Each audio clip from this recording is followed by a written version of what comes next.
شروع اللہ کا نام لے کر جو بڑا مہربان نہایت رحم والا ہے۔ صاد، قسم ہے قرآن کی جو نصیحت سے پر ہے کہ تم حق پر ہو، مگر جو لوگ کافر ہیں وہ غرور اور مخالفت میں پڑے ہیں۔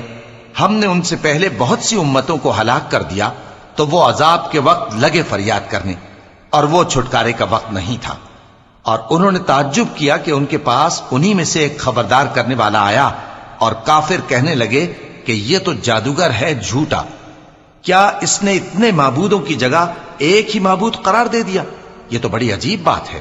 اور ان میں جو معزز تھے وہ چل کھڑے ہوئے اور بولے کہ چلو اور اپنے معبودوں کی پوجا پر قائم رہو، بے شک یہ ایسی بات ہے جس میں کوئی خاص غرض ہے۔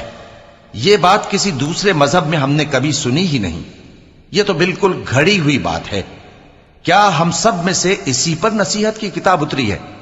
اصل بات یہ ہے کہ یہ لوگ میری نصیحت کی طرف سے شک میں ہیں، بلکہ انہوں نے ابھی میرے عذاب کا مزہ نہیں چکھا۔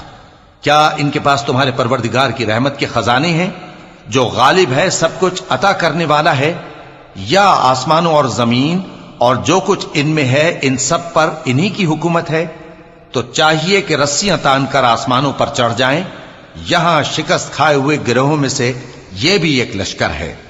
ان سے پہلے نوح کی قوم اور عاد اور میخوں والا فرعون بھی جھٹلا چکے ہیں، اور سمود اور لوط کی قوم اور بن کے رہنے والے بھی، یہی وہ شکست خوردہ گروہ ہیں۔ ان سب نے پیغمبروں کو جھٹلایا تو میرا عذاب ان پر آ واقع ہوا۔